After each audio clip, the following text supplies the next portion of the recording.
हम पाकिस्तान तहरीक इंसाफ एक white paper issue करने जा रहे हैं। 8 फरवरी को पाकिस्तान तहरीक इंसाफ को 180 सीटें मिल चुकी थी। अगले दिन उन सीटों को फॉर्म 47 के जरिए तब्दील किया गया। पाकिस्तान के अवाम निकले, इमरान खान के नाम पे 3 करोड़ से ऊपर वोट किए। चीफ इलेक्शन कमिश्नर और उसके साथ उनके कमीशन के जो हजरात हैं, जो मेंबर्स हैं, उनको फिलफौर मुस्ताफी होना चाहिए। अस्सलाम वालेकुम नाज़रीन, मैं हूं मंसूर अली खान। प्रोग्राम में आपको खुशामदीद कहेंगे। पाकिस्तान तहरीक इंसाफ की जानिब से आज तकरीबन 84 दिन के बाद एक वाइट पेपर जारी कर दिया गया। 84 दिन जब से इलेक्शन हुए थे 8 फरवरी के, तो 84 दिन के बाद ये वाइट पेपर जारी किया गया और इसके अंदर इसका तस्करा 9 मई के हवाले से भी था। उसमें कहा गया जी इमरान खान साहब को जो है वो गिरफ्तार नहीं बल्कि अगवा किया गया था और उसके बाद हमारे लोगों की गिरफ्तारी, नॉमिनेशन पेपर्स किस तरह जमा हुए, रिजेक्ट हुए, छीनने की कोशिश हुई और उसके बाद 8 फरवरी को इलेक्शंस किस तरह हुए, बाद में काउंटिंग का अमल क्या था, पूरी एक तफसील है इसके अंदर।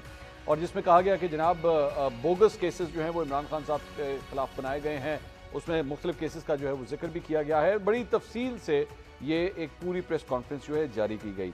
लेकिन इसके साथ साथ आज आर्मी चीफ ने भी एक तकरीब से खिताब किया और उस तकरीब के अंदर उनके चंद जुमले बड़े इंपॉर्टेंट थे। जरा सुनिए आर्मी चीफ ने क्या खिताब किया, सुनिएगा।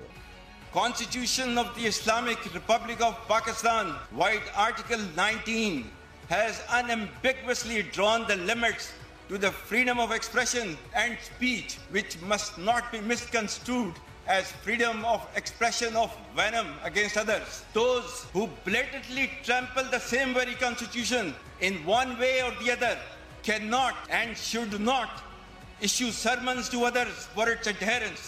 We know our constitutional limits very well and expect from others to also know them well.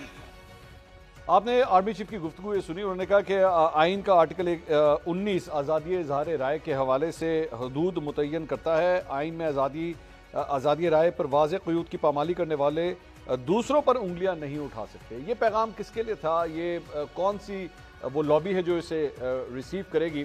ज़रा तफसील से इसके ऊपर बात करते हैं। साथ ही साथ ये जो वाइट पेपर जारी किया गया पाकिस्तान तहरीक इंसाफ की जानिब से, इस पर भी बात करते हैं। 3 सीनियर तज्ज़ियाकार आज प्रोग्राम का हिस्सा हैं, हमें ज्वाइन कर रही हैं। सीनियर तज्ज़ियाकार एंकर पर्सन गरीदा फारूकी साहिबा हमारे साथ मौजूद हैं, सीनियर तज्ज़ियाकार और एंकर पर्सन इरशाद भट्टी साहब, और हमारे साथ मौजूद हैं सीनियर तज्ज़ियाकार और एंकर पर्सन अतर काज़मी साहब। तमाम मेहमानों का बहुत बहुत शुक्रिया। गरीदा फारूकी साहिबा, लेडीज़ फर्स्ट, सबसे पहले आपसे बात का आगाज़ करेंगे। सबसे पहले आर्मी चीफ की ये जो तकरीर थी और ये जो ख़ास तौर पर ये चंद सेंटेंसेस थे, किसकी तरफ मुखातिब थे आर्मी चीफ आपके ख्याल में? जी बहुत शुक्रिया मंसूर अली खान साहब, और बड़ा वासे और बड़ा एक पावरफुल किस्म का बयान है आर्मी चीफ का। और ऐसे वक्त में सामने आया है कि जब 9 मई को 1 साल मुकम्मल होने वाला है और इसमें 6-7 दिन बाकी रह गए हैं। सो आर्टिकल 19 का अगर हम मुतालिया करते हैं कॉन्स्टिट्यूशन ऑफ पाकिस्तान का, तो उसमें जो freedom of speech, freedom of expression है, वो चंद रीजनेबल रिस्ट्रिक्शंस के साथ बताई जाती हैं कि बाय लॉ कुछ रीजनेबल रिस्ट्रिक्शंस होंगी। अब रीजनेबल रिस्ट्रिक्शंस का जो स्कोप है वो एक्सटेंड किया जाता है एक ऐसे ऑफेंस की तरफ, एक ऐसे क्राइम की तरफ कि अगर कोई आप ऐसी गुफ्तगू करें जो कि इंसाइटमेंट करे किसी ऑफेंस की तरफ, किसी वायलेंस की तरफ। तो इस कॉन्टेक्स्ट में अगर आप देखें, मुख्तलिफ कॉन्टेक्स्ट हैं। एक कॉन्टेक्स्ट आर्मी चीफ के आज के स्टेटमेंट का जो मुझे समझ आता है वो ये है कि वो 9 मई के हवाले से है कि अभी 9 मई आने वाला है और कोई भी ऐसा आप ना तो गुफ्तगू कर सकते हैं ना ऐसी बात कर सकते हैं कि जो आपको इंसाइटमेंट करे किसी ऑफेंस की तरफ, किसी वायलेंस की तरफ। एक तो ये है। दूसरा, आर्टिकल 19 ये भी कतगन आप पे लगाता है कि आप पाकिस्तान के खुद मुख्तारी, पाकिस्तान की कौमी सलामती, पाकिस्तान के सिक्योरिटी के इदारे, पाकिस्तान के दिफा, इंटेग्रिटी, पाकिस्तान की, ग्लोरी ऑफ इस्लाम और जो फ्रेंडली कंट्रीज हैं उनके खिलाफ आप कोई ऐसी बात नहीं कर सकते। सो जहां पर ग्लोरी ऑफ इस्लाम की हम बात करते हैं वहां पर हमें कुछ ऐसे वाकयात मद्देनजर रखने पड़ेंगे कि जहां पे एक मखसूस सियासी गिरोह, और मैं एक डिस्क्लेमर पहले दे दूं क्योंकि ये मामला बहुत हसास है। मैं इस बात की बिल्कुल कायल नहीं हूं कि सियासत में मजहब का इस्तेमाल किया जाए या किसी को भी अपने सियासी मुखालिफ को नीचा दिखाने के लिए मजहब का इस्तेमाल करना चाहिए। लेकिन इसके साथ साथ जब सियासी जमातें सियासत में मजहब का इस्तेमाल करती हैं तो बड़ी एक थिन फाइन लाइन होती है उसको ट्रैम्पल करने की, क्योंकि हम सब इंसान खता के पुतले हैं, हम मुकम्मल तो नहीं है, हम परफेक्ट तो नहीं है, तो वो एक खतरा मौजूद रहता है कि कहीं आप वो लाइन ट्रैम्पल ना कर दे, which is a very fine thin line. तो अभी पिछले कुछ अरसे में हमने देखा कि एक खातून सियासतदान, उन्होंने ईद मिलादुन नबी के हवाले से बात की, फिर कुछ दीगर मामलात के हवाले से उन्होंने बात की। इस तरह आपको याद होगा कि मस्जिद नबवी सल्लल्लाहु अलैहि वसल्लम में एक मखसूस सियासी जमात के गिरोह ने जिस किस्म की हरकत की, जो मजमूम हरकत की, जो कि सदियों से नहीं हुई, 1400-1500 साल से ऐसी कोई हरकत कोई जुर्रत ही नहीं कर सकता। गरीदा, ये मखसूस सियासी जमात, मखसूस सियासतदान, why aren't we taking names? आप खुल के बताइए किसकी बात कर रही हैं आप? इसलिए मैंने आपसे कहा ना कि ये मैं बाकी मामलात पे इस गिरोह का नाम जरूर ले लूंगी, लेकिन जहां पर सियासत और मजहब कनेक्ट हो जाते हैं या कनेक्ट कोई और गिरोह करता है, वहां पर मुझे अलाउ कीजिए, मैं नाम लेने में कंफर्टेबल इसलिए नहीं होंगी बिकॉज ये मेरा पर्सनल बिलीफ है कि सियासत को मजहब से अलग रखा जाए। उनकी इंटेंशन दिल में क्या हो सकती है, लेकिन कोई आपने ऐसा काम किया तो ना जो इस्लाम की ग्लोरी के खिलाफ है, जो शान इस्लाम के खिलाफ है, उसको डिफेंड करने वाले पाकिस्तान में आपको नजर आए, जो कि इसको डिफेंड करते रहे, तो ये फ्रीडम ऑफ स्पीच नहीं होता, ये फ्रीडम ऑफ एक्सप्रेशन नहीं होता। पाकिस्तान के दिफाई इदारों के बारे में किस किस्म की बातें की जाती है, किस किस्म के अल्फाज अलकाबात आज भी इस्तेमाल किए जाते हैं जो इंतहाई गैर मुनासिब है। उसके रिजल्ट हम क्या देखते हैं कि आपके मुआशरे के अंदर डिवीजन है, 9 मई के सानेहात हो जाते हैं, फिर आप उठा के खुद ही विक्टिम का ढोल पीटना शुरू कर देते हैं। तो ये बड़ी जबरदस्त गुफ्तगू है आज आर्मी चीफ की, और ये फौज का बतौर इदारा आज से नहीं हमेशा से उनका ये मानना है, उनके बुनियादी हलफ का भी हिस्सा है कि वो आइन के तहत अपने हुदूद और क़यूद के अंदर रह के अपनी जिम्मेदारियां अंजाम देंगे। लेकिन वक्त आ गया था, वक्त है कि जिम्मेदारी याद भी करवाई जाए कि अगर आप एस्टेब्लिशमेंट से तवक्को करते हैं कि वो अपनी हुदूद और क़यूद में रहे, तो फिर पॉलिटिकल पार्टीज को भी अपनी हुदूद और क़यूद में रहना चाहिए। फिर कोई पॉलिटिकल पार्टी पीटीआई ये नहीं कह सकती कि हम मुज़ाकरात करेंगे तो सिर्फ आर्मी चीफ से या डीजी आईएसआई से, फिर आप उनको सियासत में घसीट रहे हैं। फिर आप अपनी भी आर्मी हुदूद से मैं आ रहा हूं। मैं इरशाद भट्टी साहब, ये इस स्पीच के बाद ऑब्वियसली इसके बैकग्राउंड में हम पिछले एक हफ्ते से, खास तौर पे वो शेरिया राफरीदी साहब का जो एक बयान था, मेरे ख्याल में तकरीबन अब 4-5 दिन हो गए, हफ्ता तो नहीं 4-5 दिन हो गए हैं, जब उन्होंने कहा था कि जी हम आर्मी चीफ के साथ मुज़ाकरात करना चाहते हैं और हम करेंगे, और हम DGISI के साथ जो है वो मुज़ाकरात करेंगे। तो आज की इस तकरीर के बाद मतलब ये जो कहा गया कि जी हमें ना बताएं, हमें पता है कि हमारी आईनी हदूद क्या है, आपको मुज़ाकरात के लिए कोई चैनल खुलता हुआ कोई नजर आ रहा है? मुझे तो नहीं लग रहा, मुझे आज की स्पीच के बाद तो लग रहा है कि अगर कोई थोड़ी बहुत उम्मीदें थी भी, वो भी दम तोड़ गई आज। भट्टी साहब जी, मैं आपसे एग्री करता हूँ, मुझे भी नहीं लगता कि कुछ ऐसा होने वाला है। ज़ाहिर है बैकडोर पे चल रही हैं चीज़ें, बहुत सारे लोग कोशिशें कर रहे हैं, बहुत सारे लोग इस कोशिश में हैं कि आप उनको खैर खा का नाम दें, आप उनको तहरीक इंसाफ का नाम दें, आप उनको वैसे न कोई भी नाम दें। तो जो फ़ौज से रिटायर्ड कुछ लोग हैं वो भी कोशिश कर रहे हैं कि ऐसा हो, लेकिन लगता नहीं है। और ये भी आर्मी चीफ ने आज जो रिसालपुर में कहा, और उन्होंने इसमें बड़ा, इससे आप अंदाज़ा लगाइए कि वो इस हवाले से इस पे कितना इम्पोर्टेंस दे रहे थे कि उन्होंने कहा कि हमें जो चैलेंजेस हैं दरपेश, उनमें दहशतगर्दी, मुआशी बुरान और सोशल मीडिया, मतलब दहशतगर्दी और मुआशी बुरान जितना ही अहम उन्होंने कहा सोशल मीडिया का जो है वो हमें चैलेंज दरपेश है। और इसको पहले वो ये चौथी मरतबा वो सोशल मीडिया के हवाले से बात कर चुके हैं। एक मरतबा उन्होंने कुरान की एक आयत भी कन्वेंशन सेंटर में गालिबन कहा था कि तहकीक कर लिया करें, सुनी सुनाई बातें ना फैलाया करें। और दूसरा, शैतानी आला या शैतानी खेल या इस तरह करके कोई उन्होंने इससे ताबीर की थी। और तीसरा, उन्होंने एक मरतबा कहा था कि झूठा प्रोपेगेंडा फैलाया जा रहा है। अब इसमें तो कोई शक नहीं कि आज़ादी इज़हार राय का ये मतलब नहीं है कि मादर पिदर आज़ादी हो हर किसी को। और सोशल मीडिया पे ये भी नहीं है कि आप एजेंडा बेस चलते जाएं या झूठ फैलाएं या बोतान तराशी करें, इल्ज़ाम तराशी करें जिसमें कोई सदाकत ना हो, या झूठा प्रोपेगेंडा, या अदलिया हो, सियासतदान हो, फ़ौज हो, कौमी सलामती के इदारे हों, उनके खिलाफ झूठा प्रोपेगेंडा या झूठे इल्ज़ाम ना लगाएं। हाँ। लेकिन इसके साथ साथ ये भी है कि हमें ऐसे लोग अब मिलते हैं जो कहते हैं कि मैंने टीवी देखना छोड़ दिया है, मैंने अखबार पढ़ना छोड़ दिया है। भाई क्यों छोड़ दिया है? आप कंप्रोमाइज्ड हैं, आप पता है कि आप नहीं सच बोल सकते। और मैं फिर करते क्या हैं आप जी, हम सोशल मीडिया देखते हैं। अब सोशल मीडिया जहां इतनी खराबियां हैं वहां उसमें पॉजिटिव चीजें भी हैं, इंफॉर्मेशन भी है, उसमें वो सारी चीजें आती हैं जो एक लम्हे में आपको दुनिया भर में हुई चीजें आप तक पहुंच जाती हैं। तो इस वक्त जरूरत इस बात की है कि आप रेगुलेशन तो करें, रेगुलेट तो करें, लेकिन इस तरह ना हो कि जिस तरह एक्स या ट्विटर पे पाबंदी लगा दी, भट्टी साहब, इस तरह हो कि जिस तरह सोशल मीडिया। मुझे इजाजत दीजिए इस पे सवाल करने की, फिर वो यहाँ पे फिर वही बात आ जाती है। पाकिस्तान तहरीक इंसाफ के अपने दौर के अंदर जब वो पीका का मामला आया था, उन्होंने कोशिश की थी, सहाफियों ने उस पर एतराज किया था कि नहीं भाई, ये आप जिस तरीके से इसको शेपअप कर रहे हैं, ये तो लोगों की आप जो है वो जवाबंदी की आप कोशिश कर रहे हैं। तो फिर इसका मिडिल वे किस तरह ढूंढा जाए? जारी बात है, आप मेरे साथ 3 सहाफी मौजूद है, मैं इसी का फायदा उठा लेता हूं। किस तरह इसका वे आउट निकाला जाए? फिर भाईजान, मुस्लिम लीग नून ने जब पीका कानून बनाया उस वक्त भी यही कहा गया कि इस तरह ना करे, पाबंदी नहीं। बिल्कुल, ये हमारे यहाँ ये कल्चर है कि जो चीज़ नापसंद है, सूट नहीं करती या हमारे मतलब की नहीं, उस पर पाबंदी लगा दो। और इसी तरह जब पाकिस्तान तहरीक इंसाफ में ये कानून बनाए या इस तरह के कवानीन साजी की तरफ फ़रोग नसीम साहब उन दिनों बड़े एक्टिव थे, तो उस वक्त भी हुई। फिर उसके बाद PDM 1 में जिस तरह हुआ उस वक्त भी हुआ। तो आज़ादी इजहार राय रहना चाहिए और ये हक है सारों का, आर्टिकल 19 हो या जो भी हो, लेकिन इसको रेगुलेट आप कर सकते हैं। जो आप एक आपके पास कानून तो है कि वो जो अगर आप किसी हद के इज्जत करें या कोई झूठ फैलाएं तो आप अदालत में जा सकते हैं, मगर उसमें साल लग जाते हैं। आप उसको स्ट्रेंथन कर सकते हैं, उसके मुकर्रर वक्त में ला सकते हैं, खसूसी अदालत में चला सकते हैं कि आप विद इन टाइम फ्रेम उसकी सजा जजा हो। लेकिन ये कोई हल नहीं कि आप एक को बिल्कुल ही आउटराइटली रिजेक्ट करके फेंक दें और कहें कि ये तो है ही गलत या ये तो है ही सही। तो रेगुलेशन बड़ी जरूरी है। एक एग्जांपल आपके सामने रखता हूं, मैं आप तीनों के सामने ना, अतर साहब आप पहले इस पे कमेंट कीजिएगा।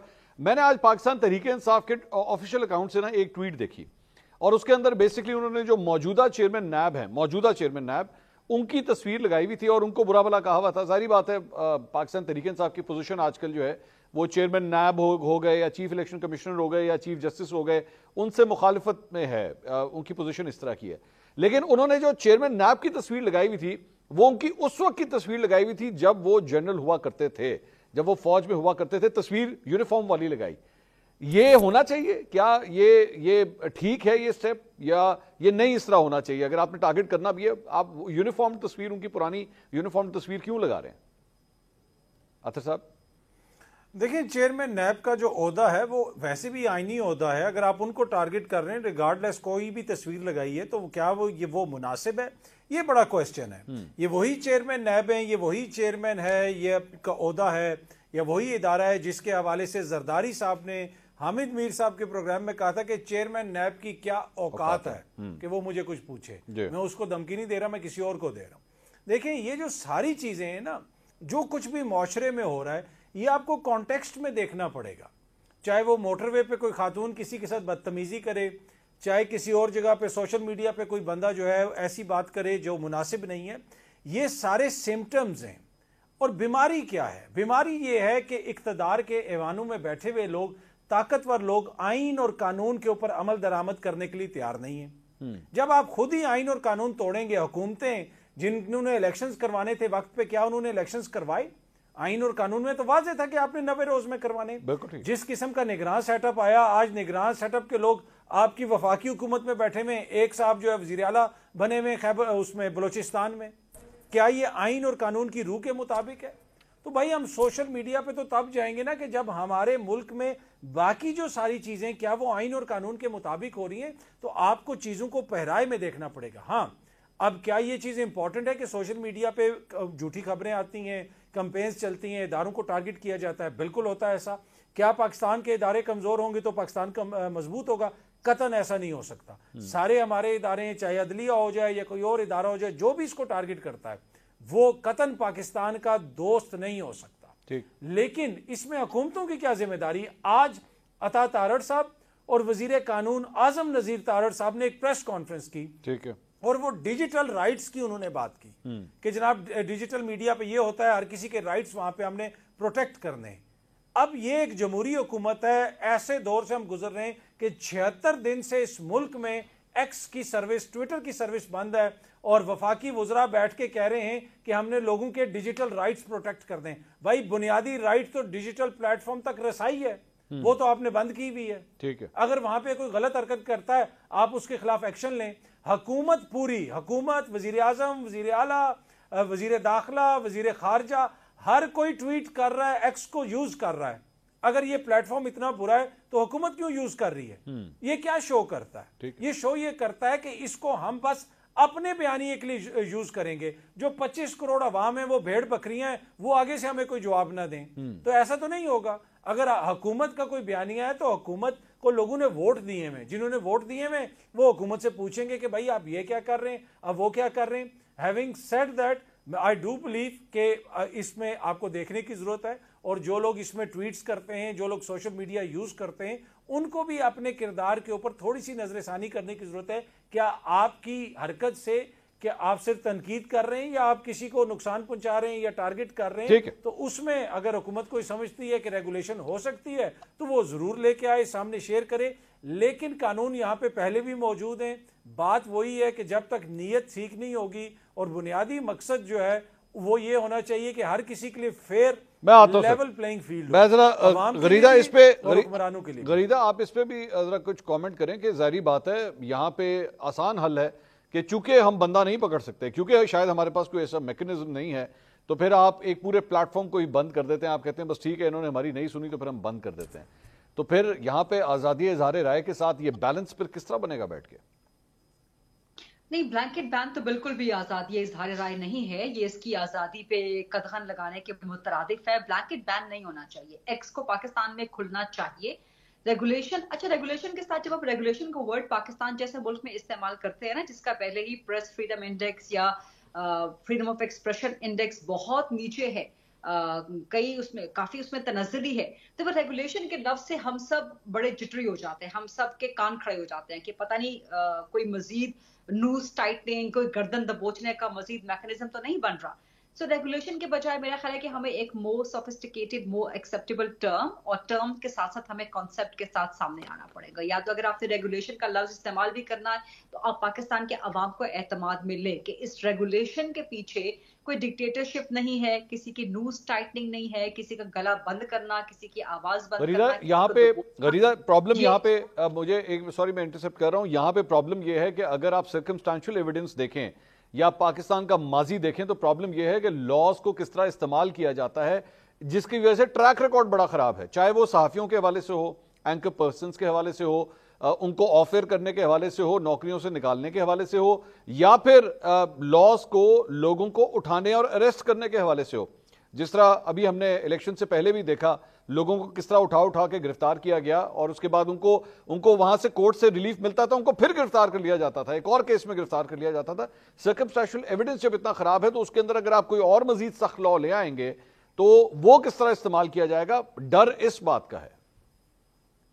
ये बात आपकी बिल्कुल दुरुस्त है कि there is a history to all of this, इसीलिए मैं यही बात कर रही हूँ, यही गुजारिश कर रही हूँ। आपने पीका के लॉ का हवाला दिया, जब तक कि हम सहाफियों ने जाके पार्लियामेंट हाउस के सामने, सुप्रीम कोर्ट पार्लियामेंट हाउस के सामने जाके धरना नहीं दे दिया, जहाँ पे बिलावल भुट्टो भी आए थे, और मेरा ख्याल है कि मुस्लिम लीग नून की हुकूमत भी आई थी, मरियम औरंगजेब साहिबा भी थी, और कुछ दीगर, आई एम नॉट श्योर कि शहबाज शरीफ उस वक्त शामिल हुए थे कि नहीं, शायद शामिल हुए थे, बाकी जमातों के लीडर भी आए थे, वो सब आए, यकजहती का इजहार किया, तो फिर हुकूमत पे इमरान खान की प्रेशर पड़ा और उन्होंने पीका का लॉ जो है वो वापस ले लिया था, जो कि सहाफियों के मुखालिफ था। उसमें अमेंडमेंट्स वगैरह भी उन्होंने फिर प्रपोज वगैरह कर दी थी। लेकिन दूसरी जानिब ये भी हकीकत है, और ये भी आपने बिल्कुल दुरुस्त बात की कि इस तरह की रेगुलेशन जब लाई जाती हैं, मैं अपनी मिसाल आपको दूंगी।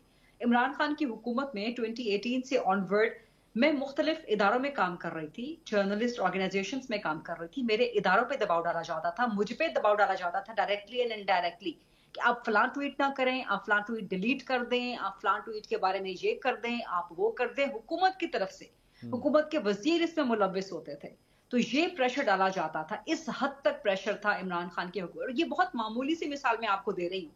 इसके अलावा आप और कहेंगे तो डॉक्यूमेंटेड एविडेंसेस सहाफियों के पास मौजूद हैं, जो आज कहते हैं ना कि जिनके मुताबिक आज मुल्क में इतनी फाशिज्म है, उनके मुताबिक कि सांस लेना दुश्वार हो गया है। तो ये फिर उन लोगों से भी पूछे कि जिनके लिए 2018 में इमरान खान के दौर में सांस लेना क्या मेरा ख्याल है कि जीना तक महाल हो गया ये था। 2018 की गरीदा आपने चूंकि बात की, तो 2018 के हवाले से असद उमर साहब कल एक इंटरव्यू के अंदर काशिफ अब्बासी साहब को एक इंटरव्यू दे रहे थे, तो 2018 के उस निज़ाम के हवाले से उन्होंने एक बड़ा ज़बरदस्त इंकशाफ किया है। Coming from a former secretary general of Pakistan Tehreek Insaf, मेरे ख्याल में उसकी बड़ी वैल्यू है। जरा सुनिए असद उमर साहब ने 2018 के हवाले से क्या फरमाया, सुनिएगा जरा। भट्टी साहब, 2018 से आगे आज तक पाकिस्तान तहरीक इंसाफ इस बात को नहीं मानती कि जनाब हम इस लाठी को पकड़ के यहां तक पहुंचे, लेकिन आज बात करते हैं कि जनाब सिविलियन सुप्रीमेसी और इनकलाबी हो गए हैं हम, और जनाब अब जो है वो हम इस सिलसिले में बात करेंगे, बताएंगे आपको कि आपकी लिमिट क्या है, इस लिमिट से आपने बाहर नहीं आना। यकीन कर लें पाकिस्तान तहरीक इंसाफ की इस बात के ऊपर कि नई रूह आ गई है, नई रूह फूंक दी गई है इस जमात के अंदर। भाईजान ये कोई नई चीज़ है? ये जब सेक्रेटरी जनरल थे इन्होंने कोई बात की? कभी भी नहीं। जब ये ओहदेदार थे पाकिस्तान तहरीक इंसाफ में, उस वक्त ये सच और ये अंदर से ये जो छोटी जमातें, ये जो MQM, ये जो जनूबी मुहाज, ये सारा कहाँ था? जब राना सनाउल्लाह हारे हैं तो तब क्यों कहते हैं कि इमरान खान को मिलने वाली सारी सजाएं गलत हैं? तब क्यों कहते हैं जब जवेद लतीफ़ हारते हैं तो तब क्यों कहते हैं कि ये इलेक्शन बेचे गए और ख़रीदे गए? शाहिद खान अब्बासी मुस्लिम लीग नून से दूर होकर ये सच क्यों बोलते हैं कि मियाँ साहब तो खुद भी उनकी जीत मशकूक है, उन्हें अवाम में जाना चाहिए? और अब क्यों मुस्लिम लीग की कहते हैं कि हम वोट की इज्जत दो होता तो हमारा ये हाल ना होता? और मुझे ये बताइए कि ये जो PDM की हुकूमत थी और ये 26 नुकात थे, फौज या इस्टेब्लिशमेंट सियासत से दूर रहे, तो कई मरतबा बात कर चुके हैं। कौन था जो उस वक्त डीले नहीं कर रहा था? कौन? एक बंदे का नाम है, मौलाना साहब खुद जनरल फैज हमीद धरना डील करके गए, जरदारी साहब खुद फार्मूले बना रहे थे, शहबाज शरीफ साहब खुद इलेक्शन से पहले वजीर आजम बन रहे थे, नवाज शरीफ जाली मेडिकल रिपोर्टों पे बाहर जा रहे थे, और ये कौन था? मरियम नवाज का ट्विटर खामोश हुआ। यही तरीके इंसाफ के साथ कि जब इशू क्या है? इशू ये है कि मुझे लाडला कहा जाए, मुझे चहेता कहा जाए, मैं बेनिफिशियरी हूं। नहीं तो भट्टी साहब ये भट्टी साहब इस वक्त भी जो पाकिस्तान तहरीक इंसाफ कोशिश कर रही है वो ये सब कुछ करने की कोशिश कर रही है कि मुझे लाडला दोबारा बनाया जाए। इस वक्त पावर गेम है भाईजान, ये पावर गेम है। इसमें हक को सदाकत और ये बाकी सारा इसमें से माइनस करें, ये पावर गेम है। इस वक्त तहरीक इंसाफ एक हर कुछ चंद महीने बाद एक नए मसाइल से दो चार होती है।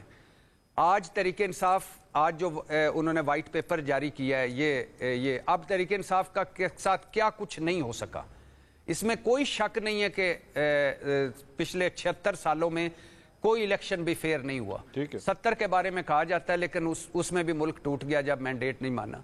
इसमें कोई शक नहीं है 2018 का इलेक्शन धांधली, उसमें धांधली हुई, मगर जो ये इलेक्शन है 2024, ये सारों का बाप इलेक्शन है। अच्छा, ये झुरलू ज़दा इलेक्शन है, ये बड़े बड़े स्केल का इलेक्शन है। नहीं, इसमें ऐसा कभी भी नहीं हुआ। आप कह रहे हैं ऐसा इलेक्शन कभी भी नहीं हुआ, आप फरमा रहे हैं।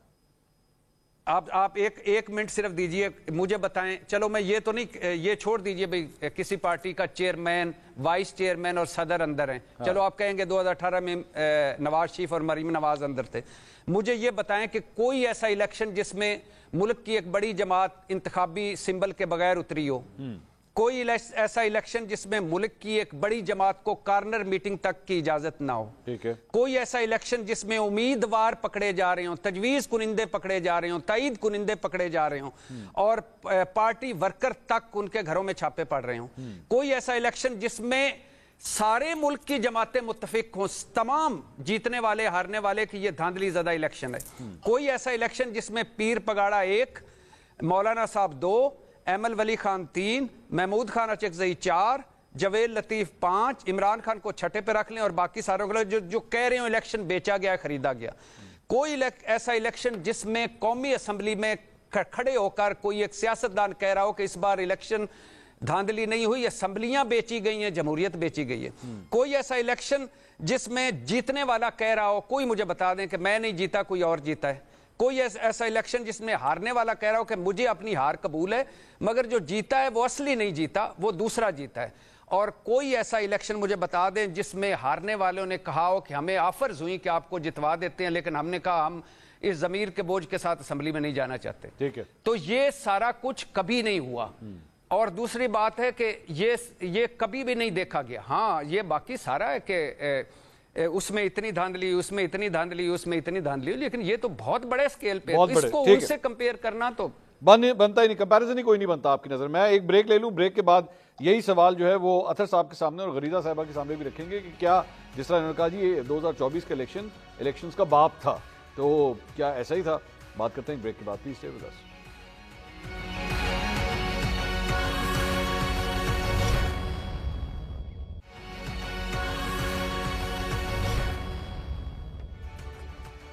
नाज़रीन, welcome back after the break. Attar साहब, आपसे मैं सवाल करना चाहूंगा, ब्रेक से पहले जो भट्टी साहब फरमा रहे थे कि 2024 का जो इलेक्शन है, ऐसी धांधली तो कभी भी नहीं देखी। हुई है, माजी में हो चुकी है, लेकिन ऐसी धांधली कभी नहीं देखी।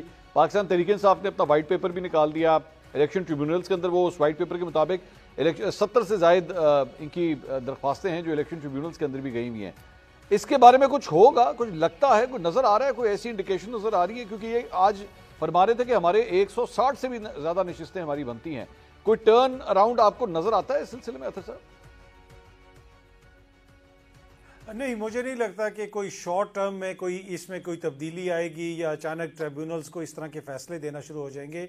अनफॉर्चुनेटली मौजूदा जो इलेक्शंस थे उनके हवाले से बहुत सारे तहफ़्फ़ुज़ात का इजहार किया जा रहा है। जिस किस्म की बातें सामने आ रही हैं, फॉर्म 45, फॉर्म 47, वो सब कुछ हमने देखा है। इवन के जो इलेक्शन कमीशन की अपनी वेबसाइट के ऊपर फॉर्म 45 थे, उसके अंदर किस तरीके से रद्दोबदल किया गया वो भी देखा, आपने भी दिखाया, दीगर दोस्तों ने भी दिखाया। तो क्या ये पहली दफ़ा ऐसा हुआ है? मेरे ख्याल में माजी में भी ऐसा होता रहा है।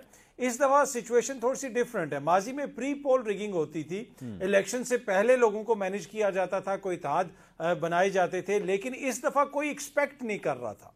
आपने एक पॉलिटिकल इंजीनियरिंग की, एक बल्ले का निशान ले लिया गया, कहा गया कि ये जमात ख़त्म हो गई है, इस जमात के ऊपर रेड लाइन लग गई है, इस जमात का कोई मुस्तकबिल नहीं है। लेकिन अवाम ने रिएक्ट किया। और रिएक्ट क्यों किया? क्योंकि आपने पॉलिटिकल एक्टिविटी पाकिस्तान के अंदर रोकी हुई थी, लोगों के डेमोक्रेटिक जो राइट्स हैं उसके ऊपर आप ट्रैम्पल कर रहे थे, और उसका एक रिएक्शन आया और अवाम ने बाहर निकल के वोट डाले। अब उसमें कितनी बड़ी तादाद में वोट पड़े वो हमारे सामने है। अब जो लोग ये कहते थे कि जी इमरान खान साहब या उनकी जमात खत्म है और उनके ऊपर नहीं, लेकिन अतर साहब यहाँ पे अतर साहब यहाँ पे ना एक सवाल, ये अभी थोड़ी देर पहले असद उमर साहब की जो मैंने गुफ्तगू सुनाई थी, सवाल ये बनता है जब हम इसके ऊपर एतराज करते हैं तो चंद लोग ये कहते हैं कि जनाब 2018 के बाद क्या आपने उस वक्त बोला था कि जनाब इस इलेक्शन में भी धांधली हुई है? क्या आपने उस वक्त ये कहा था ये एक हाइब्रिड निजाम है? क्या आपने उस वक्त कहा था कि जनाब ये सिस्टम जो है, ये इलेक्शन जिस तरह हुआ है, ये उस वक्त की इस्टेब्लिशमेंट ने करवाए हैं? क्या ये सब कुछ आपने कहा था? अगर तो आपने कहा था, उस वक्त एतराज किया था, तो फिर ठीक है, आप भी 2024 के इलेक्शन के ऊपर उंगली उठा लें। लेकिन अगर आपको उस वक्त वो साफ और शफाफ लगते थे, तो फिर आज आप किस मुंह से एतराज कर रहे हैं? इस आर्गुमेंट पे क्या कहेंगे अतर साहब? देखिए, वो तो देखें, जो लोग ये आर्गुमेंट दे रहे हैं वो जाने, और जिन लोगों ने इतराज नहीं किया था वो जाने। मसला ये है कि क्या पाकिस्तान का आइन और कानून ये जवाब पेश करता है कि इस वक्त जो गलत हुआ है, क्योंकि माजी में भी गलत होता रहा था, नहीं, वो उसकी वजह पॉइंट आउट कर रहे हैं। अतर भाई उसकी एक वजह है। उसकी वजह यह है कि कहीं ऐसा तो नहीं है कि जब अपना लीडर जीते तो सब ठीक है, जब अपना पसंदीदा लीडर ना जीते तो सब बुरा है। और ये this goes for both the sides.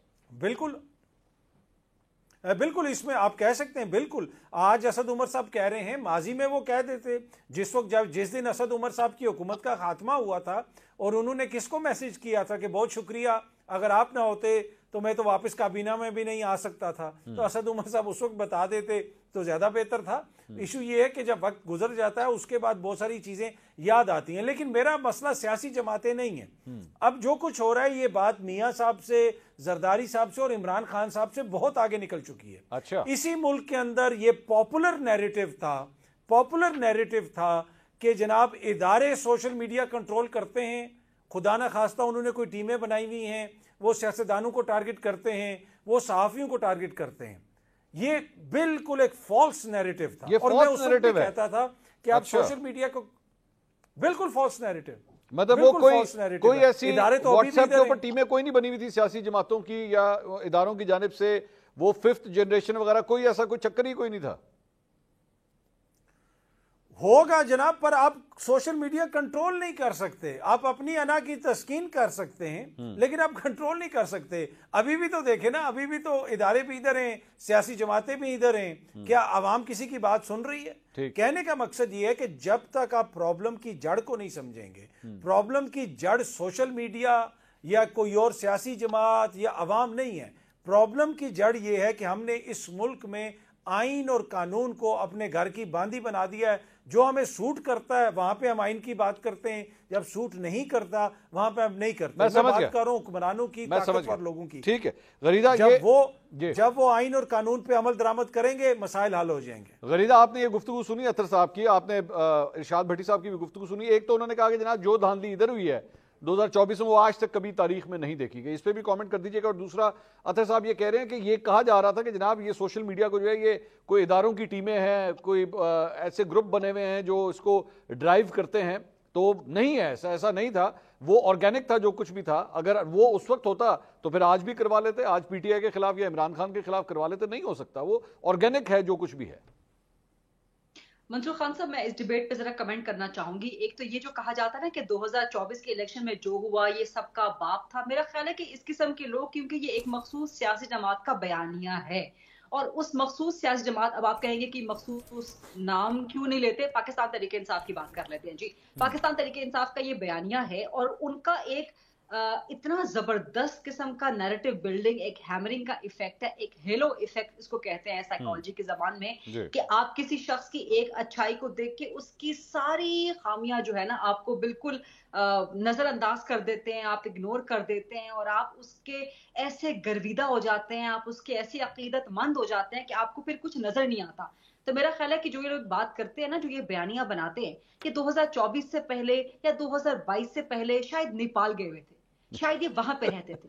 ये जो कहा जाता है ना कि इससे पहले किसी इलेक्शन में किसी पॉलिटिकल पार्टी का सिंबल नहीं लिया गया, तो याद कर लीजिए कि ये 2018 से पहले या उसके बाद जब सेनेट के इलेक्शन हो रहे थे तो मुस्लिम लीग नून से शेर का निशान किसने लिया था? सेनेट के इलेक्शन में किसने मुस्लिम लीग नून के पार्टी टिकट कैंसिल करवाए थे? ये सब क्या हुआ था? इसी मुल्क के अंदर हुआ था ना।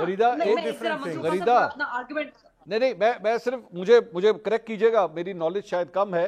सेनेट के इलेक्शन में शेर का निशान होता है?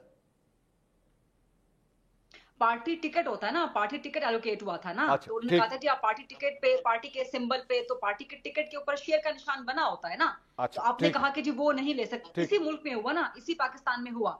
पाकिस्तान पीपल्स पार्टी से उनका इलेक्टोरल सिंबल कब लिया गया था? 1977 के इलेक्शंस के बाद जियाउल हक मार्शल लॉ लगा लिया था, उनका इलेक्टोरल सिंबल तलवार हुआ करता था। ये इसी मुल्क में हुआ है। पाकिस्तान पीपल्स पार्टी से भी उनका इंतखाबी निशान छीना गया, मुस्लिम लीग नून से भी उनका इंतखाबी निशान छीना गया, पाकिस्तान पीपल्स पार्टी से उनके लीडर्स छीने गए। जुल्फिकार भुट्टो ने शहादत कहां पर हुई? पाकिस्तान में हुई ना। बेनजीर भुट्टो साहिबा की शहादत कहां हुई? पाकिस्तान में हुई। नवाज शरीफ जिलावतन कहां हुए? पाकिस्तान में हुए। तारीख के बाकी बहुत से फैक्टर्स हैं, मैं एग्री कर सकती हूँ उनसे, नहीं एग्री कर सकती, लेकिन ये पाकिस्तान की तल्ख हकीकतें हैं, इसी मुल्क के अंदर हुई हैं। तजवीज तायद करंदा किस पार्टी के नहीं उठाए गए?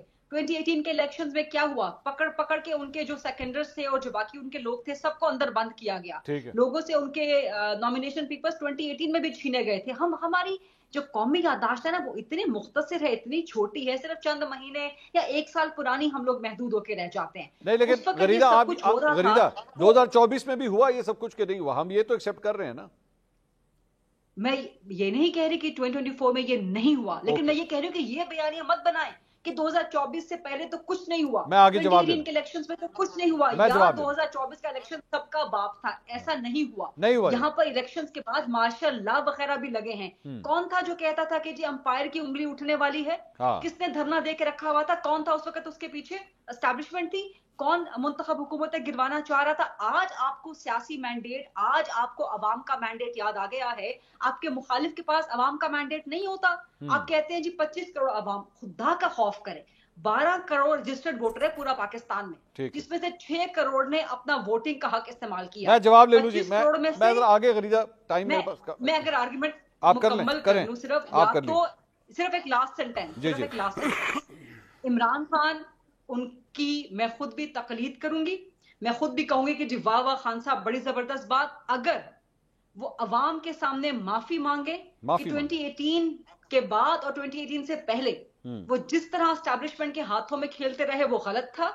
उन्होंने सियासी मैंडेट की हुकूमतें, अवामी मैंडेट की हुकूमतें गिराने की कोशिश की, एस्टैब्लिशमेंट की आशीर्वाद पे की, एस्टैब्लिशमेंट को या तो अपने कंधों पे बिठाया या उनके कंधों पर बैठ गया। इस सब का इमरान खान जो है अवाम के सामने एतराफ करें, अपनी गलती की माफी मांगे, फिर मैं कहूंगी कि जी हाँ आज आप दुरुस्त हैं, आज आप वाकई अवामी मैंडेट की बात कर रहे हैं, क्योंकि नून और पीपल्स पार्टी ने सीओडी इसी पॉइंट पे किया था। भट्टी साहब, ये नहीं सर, आपको नजर नहीं आता, मतलब आपको 2018 के इलेक्शन में सब कुछ नजर नहीं आया? ये पहले भी हो चुका है। आपने किस तरह कह दिया 2024 का इलेक्शन जो है वो इलेक्शन का बाप था? आपने उस वक्त ये सारी चीजें बोले कि हाँ जी होता था उस वक्त सब कुछ। ये जो इस तरह कहते हैं ना कि 2018 2024 एक जैसा, ये मुस्लिम लीगी हैं। अच्छा, ये उनका नैरेटिव है और ये बड़ी कामयाबी से नैरेटिव चला रहे हैं आजकल। चूंकि बेनिफिशियरी हैं ये मुस्लिम लीगी, इसलिए ये बड़े कामयाबी से मुस्लिम लीग के नवाजे हुए लोग और मुस्लिम लीग के नून ये इस तरह का नैरेटिव चलाते हैं। और अगर बात मार्शल लॉ की करनी है आज के दौर से, तो फिर तो अल्लाह ही हाफिज है। वो लोग 2018 में मुल्क में थे, वो सारे एवन फील्ड चले गए थे 2024 वाले दिन और इलेक्शन वाले दिन, इसलिए उनको पता ही नहीं चला कि इधर हो क्या गया है। अब इमरान खान साहब को माफी मांगनी चाहिए, चलो आ जाए जी, मांग लें। असगर खान केस में कुछ ऐसा भी था कि जिन्होंने एजेंसी से पैसे पकड़े साबित हुए, कभी माफी मांगी? तहरीक निजात में बेनज़ीर भुट्टो के खिलाफ तहरीक निजात, आजकल वैसे ये भी बड़ी है, मुस्लिम लीगी बड़े भुट्टो को शहीद कहते हैं, वो भी कमाल है वैसे। अच्छा, तहरीक निजात में जो कुछ हुआ उसकी नवाज शरीफ साहब ने माफी मांगी। IGI जब बनी, नवाज शरीफ साहब ने माफी मांगी कि मैं IGI का बेनिफिशरी हूँ। ज़ियाउल हक साहब के साथ खड़े हुए और जुनेजो हुकूमत जब बरतरफ हुई थी, ये ज़ियाउल हक के साथ थे, कभी माफ़ी मांगी? और जब ये मुशर्रफ साहब से डीलिंग करके सरूर पैलेस गए, कभी माफ़ी मांगी? जब ये मशकूक मेडिकल रिपोर्टों पर लंदन गए, कभी माफ़ी मांगी? अब जब गारंटियों भरी और रिस्क भरी वापसी हुई, कभी माफ़ी मांगी? और अब जब विक्ट्री स्पीच वो पिछले इलेक्शन में डाल दी थी कि मुझे तो सादा अक्सरियत चाहिए या तो दो ताई, कभी माफ़ी मांगी?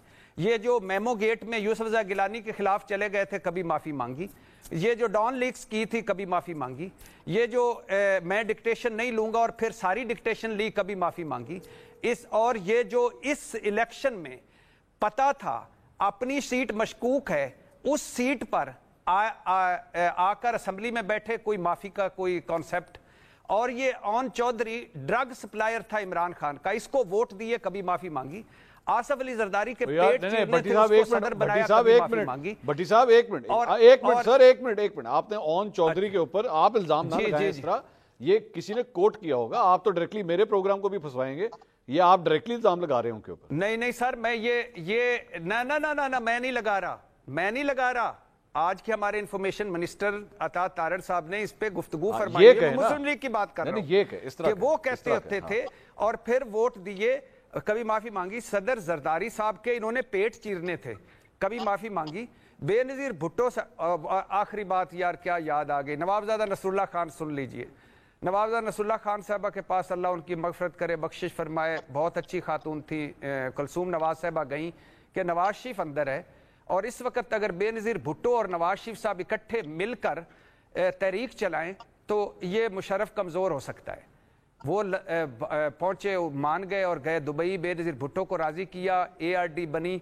उसके बाद एक दिन सुबह नवाबजादा नसरुल्लाह खान साहब हुक्का पी रहे थे, तो एक बंदे ने आके बताया कि नवाज शरीफ साहब एंड फैमिली पूरी जद्दा चली गई है। उन्होंने कहा नहीं, हो ही नहीं सकता। उन्हें टीवी लाओ, टीवी लगाया तो वो चली गई। तो हुक्के का लंबा कश मार के नवाबजादा नसरुल्लाह साहब ने फरमाया कि पहली बारी मैं किसे हमेशा सियासतदाना नाल डील करता सी, इस बारी पहली बारी मैं किसी ताजर नाल कीती और तिजारत कर गया, मेरे नाल हाथ कर गया। अच्छा। तो कौन है इस सिस्टम का बेनिफिशरी और कब उसने माफी मांगी है? 3.5 साल की इमरान खान से माफी मंगवाएं। वो बैसाखियों से आया था, जन पाशा की मंगवाएं, ज़हीरुल इस्लाम की मंगवाएं, बाकी सारों की मंगवाएं, मगर जो 1181 माफियां हैं वो भी तो मंगवाएं। अतर साहब, ये जब तक सारे माफी नहीं मांगेंगे तब तक कहानी नहीं बनेगी। नवाज शरीफ साहब से भी माफी मंगवा रहे हैं भट्टी साहब, और इमरान खान साहब से माफी मंगवा रही हैं गरीदा फारूकी साहिबा। और किसी की माफी रहती है जो बीच में डाल लें तो फिर शायद मसला हल हो जाएगा। पीछे मेरी और आपकी रहेगी, बाकी नहीं, मैं कादली मंगा, तुसी मंगो, मैं क्यों मंगा? कि देखिए ये सारी माफियां इररेलेवेंट हैं, इसका कोई फायदा नहीं है। अच्छा, इसलिए कि माजी में भी जो कुछ होता रहा, अभी भी जो हो रहा है वो क्यों हो रहा है? बुनियादी चीज है, ना आपको कोई चार्टर ऑफ डेमोक्रेसी चाहिए, ना आपको कोई चार्टर ऑफ इकोनॉमी चाहिए। हमारे बुजुर्गों ने आज से 50 बरस कबल मुझे आपको इस कौम को एक आइन दे दिया था। क्या हम उसको मानने के लिए तैयार हैं? उसको कौन तोड़ रहा है? कौन आइन के ऊपर अमल दरामद नहीं कर रहा? क्या सियासी जमातें जो हैं वो वक्त के ऊपर इंतखाबात करवा रही हैं? जहाँ पे उनको सूट करता है वो करवाते हैं, जहाँ पे सूट नहीं करता वो नहीं करवाते। तो इसमें हम सबको देखना पड़ेगा। ये जो कुछ भी इस वक्त मुल्क के अंदर हो रहा है, मैं बार बार अर्ज कर रहा हूँ कि ये सिम्टम्स हैं, ये बीमारी नहीं है। बीमारी वही है कि जो हम आइन और कानून को मानने के लिए तैयार नहीं है। जब तक आप आइन और कानून के मुताबिक नहीं चलेंगे, कोई भी शख्स अपनी ताकत एंजॉय नहीं कर सकता। जिसको भी, जिसके पास जो भी ताकत है, चाहे वो वजीर आजम हो, वजीर आला हो, या लेकिन अतर साहब मेरा जो एतराज इन दोनों से है, गरीदा से भी है और भट्टी साहब से भी है। आप देखिए, इन्होंने दोनों ने जो है सियासतदानों को ही कहा कि ये माफी मांगे, बाकी जो स्टेक होल्डर हैं किसी का नाम नहीं लिया, किसी को नहीं कहा कि जनाब वो लोग भी जिम्मेदार हैं, अगर आज ये प्रॉब्लमेटिक है तो वो भी जिम्मेदार हैं। बिल्कुल बिल्कुल देखिए, बड़ी गलत बात की इन दोनों ने। इनको कहना चाहिए था कि सहाफी भी जिम्मेदार हैं, सहाफियों को भी माफी मांगनी चाहिए, आपको भी माफी मांगनी चाहिए, मुझे भी माफी मांगनी चाहिए। हम सब माफी मांगते हैं कि दोबारा हम ऐसी हरकत नहीं करेंगे। नहीं, आप मुझे तो लग रहा है कि आप इस बात पे माफी मांग रहे हैं कि मैंने नाम नहीं लेना, इसलिए मुझे माफी कर दो तो बेहतर। तो बस आप समझा खान साहब, अगर आप मुझे इजाजत देंगे, गो हेड गरीदा, वक्त देंगे। गो हेड गरीदा। जी खदीजा जी मेरा पॉइंट ऑफ व्यू हमेशा से इस मामले पे बहुत वाज़ेह रहा है मंसूर अली खान साहब। एस्टैब्लिशमेंट की बिल्कुल गलतियां हैं, एस्टैब्लिशमेंट खुद भी तस्लीम करती है। एस्टैब्लिशमेंट ने खुद कभी नहीं कहा, खासतौर पे जनरल बाजवा जिनके सर पे बहुत बड़ा बोझ था कि वो इमरान खान को लेके आए हैं, प्रोजेक्ट इमरान खान के मौजूदों में से एक है और उनको हुकूमत में लेकर आए हैं। उन्होंने हम सहाफियों के साथ जो 4-5 मुलाकातें की, कई घंटों तवील की, उसमें खुद वो एडमिट करते थे कि ये गलती थी कि एस्टैब्लिशमेंट को ये सब किरदार अदा नहीं करना चाहिए। वहीं से सीखना भी शुरू किया। उससे पहले भी खैर एक जनरल राहील के दौर में भी, जनरल कियानी के दौर में भी एस्टैब्लिशमेंट के अंदर एक सोच डेवलप होना शुरू हो गई थी कि वो गलत कर रहे हैं, सियासत में मुदाखलत कम होनी चाहिए। लेकिन अब आके मौजूदा एस्टैब्लिशमेंट के दौर में सियासत में इंटरफेरेंस बिल्कुल खत्म होकर रह गई है। इसका बरमला ऐलान भी किया गया। अच्छा, लेकिन उसके बावजूद अब पाकिस्तान तहरीक इंसाफ, इमरान खान मुसिर हैं कि नहीं जी, आप उनके मुताबिक फलाने को गोद से आज की इस डेट में आज गरीदा, आज 2 मई को जो है, आप ये कह सकती हैं कि एस्टैब्लिशमेंट का सियासत में कोई अमल दखल नहीं है। मैं बिल्कुल इसको कह सकती हूँ कि इदारे ने खुद वाज़ेह तौर पे कह दिया। करना चाहूंगा, इदारे का जो एक पब्लिक स्टैंड है वो यही है कि हमारा सियासत से कोई लेना देना नहीं है, हम इस वक्त बिल्कुल न्यूट्रल हैं, हम नॉन एफिलिएटेड हैं सियासत के साथ। ये तो इदारे का एक प्रेस कॉन्फ्रेंस के जरिए इदारा जाती ऐलान हो चुका है इस हवाले से। ठीक है। दूसरी बात यह है कि अगर किसी को आज भी एतराज है तो आप उसके सबूत सामने लेके आए।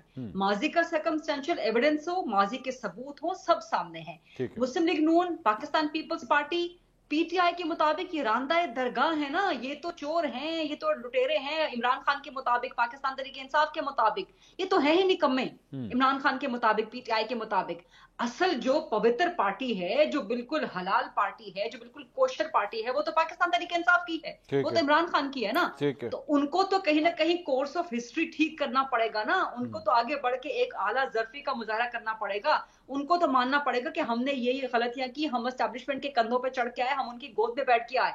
पीपल्स पार्टी पीएमएलएन ने हजारा गलतियां की, खुद भी एस्टैब्लिशमेंट को दावत दी, एस्टैब्लिशमेंट ने भी उनको इस्तेमाल किया। दोनों ने गलत किया, चाहे सियासतदान करें चाहे एस्टैब्लिशमेंट करें। लेकिन let's keep it in mind, जहां पर सियासतदान स्पेस देते हैं वहीं पे तीसरी कुव्वत को उस स्पेस के अंदर आने का मौका मिलता है।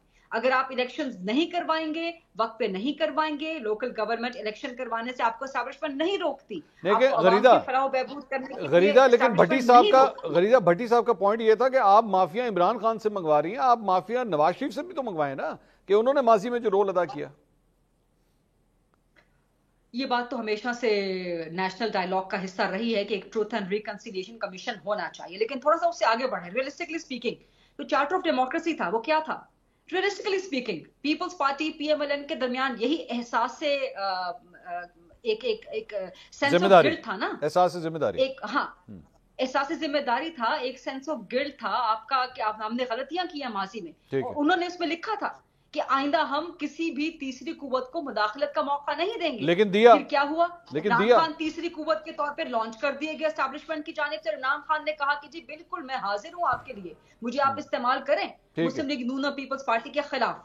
तो ये इमरान खान पे अब जिम्मेदारी बड़ी बनती है कि वो अपनी गलती का एतराफ करें। एक चार्टर ऑफ डेमोक्रेसी या एक जिस तरह हम बात करते हैं कि कॉन्स्टिट्यूशन सबके डिफाइन करता है, आज आर्मी चीफ ने भी यही बात की ना कि हम तो आइन की हुदूद और क़यूद के अंदर हैं, लेकिन सियासी जमातें भी आइन की हुदूद और क़यूद के अंदर रहें। जब आप ये बात करते हैं कि मैं फलां को छोड़ूंगा नहीं और फलां मेरे खिलाफ है फलां, तो ये कौन से आइनी हुदूद और क़यूद है? जब आप कहते हैं कि मैं छोड़ूंगा भी नहीं लेकिन मैं बात भी इन्हीं के साथ करूंगा। ठीक है, ये भट्टी साहब इस पे जवाब दीजिए कि एक तो उन्होंने कहा कि अब आज के इस डेट में, ये जो आज तारीख है 2 मई, तो कोई अमल दखल नहीं है सियासत के अंदर इदारे का। एक तो ये, दूसरी बात ये कि इमरान खान साहब के ऊपर जिम्मेदारी ज्यादा है क्योंकि तीसरी कुव्वत के तौर पे उन्हें लॉन्च किया गया। नून लीग और पीपल्स पार्टी ने तो सीख लिया, अब खान साहब आगे आए, खान साहब आके कहेंगे हाँ जी मैंने भी माजी में गलतियां की हैं, मैनू माफ करो तो अगे चलो। अच्छा, मज़े की बात सुनिए कि जो इमरान खान तीसरी कुव्वत है और पहली कुव्वतें ये दोनों हैं। ये जो पिछले 50 साल से अगर उसको आसान कर लें, 40 अगर उसको भी आसान कर लें, 35 साल से जो मार्शल लॉ की पैदावार हैं। सिकंदर मिर्ज़ा साहब ने भुट्टो साहब को लॉन्च किया और अयूब खान साहब उनके डैडी थे और ज़ियाउल हक साहब के ये थे। और 2 डिक्टेटर आए हैं ज़ियाउल हक साहब की, नवाज शरीफ साहब की ज़िंदगी में। एक के तो बेनिफिशरी थे और दूसरे वो जो डील ढील कर गए। और चार्टर्ड ऑफ डेमोक्रेसी हमें इतनी मर्तबा बताया जाता है, भाई अभी चार्टर्ड ऑफ डेमोक्रेसी की स्याही नहीं सूखी थी तो बेनज़ीर भुट्टो बावर्दी मुशर्रफ से दुबई में मुलाकातें फरमा रही थी।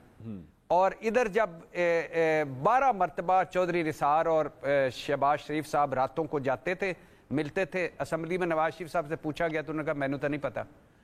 और फिर कब नहीं ये हुए, किन किन गलतियों की नहीं माफ़ी मांगेंगे, किस, यानी आप इस तरह कर रहे हैं कि जो इस वक्त बंदा जेल में है, जो मुकदमे भुगत रहा है, जो इस वक्त अपना सारा जो किया करा है उसकी सजा भुगत रहा है, उससे फिर माफी मंगवाओ। और ये जो बेनिफिशरी हैं जो इस वक्त मौजें लुट रहे हैं और जिनकी इस तरह वापसियां हुई हैं कि कमाल हो गया है, वो जो हैं वो आगे बैठे हो कुर्सियां डाल के और इमरान खान कान पकड़ के खड़ा हो। यार कोई कॉमन सेंस कोई नहीं है कि प्रिवेल ही नहीं करती, कहीं आती नहीं है कि आप एक ही लाइन में 3.5 साल वाले को कहते हो माफी मांगे, मांग ले, लेकिन आपने कभी मांगी और मांग के उस पे कायम रहे। आप तो हमें भाषण देते हैं जमहूरियत के। मैं तो कह रहा हूं कि ये कौन से हैं जो जमहूरियत पसंद है, जो इलेक्शन से 1 महीना पहले वजीर आजम बन चुके थे? कभी सोचा था? क्या करने गए थे जुबैर उमर साहब गुलाब जामुन खाने जब पहुंचे थे? क्या करने ख्वाजा आसिफ साहब ने रात के 12:30 बजे किसको फोन किया था? ख्वाजा आसिफ साहब क्यों फरमा रहे हैं 2019 से हम राब्ते में चले गए थे और पहले पंजाब ले लो फिर मरकज ले लो। और कहां ये डीलें करते हैं, कहां ढीलें करते हैं और कब कितनी माफियां। लेकिन बात ये सच्ची है कि इमरान खान की माफी तो चलो सुबह स्टार्ट होगी, शाम तक मुक जाएगी। इनकी माफियां शुरू होंगी तो आपका बेटा और मेरा बेटा हम दोनों फारिग हो जाएंगे, वो खड़े होंगे और इनकी माफियां जारी होंगी। तो इसलिए थोड़े वाले की मंगवा दे। मैं मांग लेना जी, मेरा प्रोग्राम खत्म होने लगा, मैं मांग लेना। बहुत शुक्रिया इरशाद भट्टी साहब, अतर काजमी साहब, गरीदा फारूकी साहब, आपका बहुत बहुत शुक्रिया। नाज़रीन, it was a healthy debate. आपने तीनों तज्ज़ियाकारों की आपने गुफ्तगू सुनी। फैसला आपने करना है कि आप किसके स्टांस के साथ जो है वो एग्री करते हैं। प्रोग्राम से अब तक के लिए इतना ही। अगले हफ्ते आपसे दोबारा मुलाकात होगी। अल्लाह हाफ़िज़।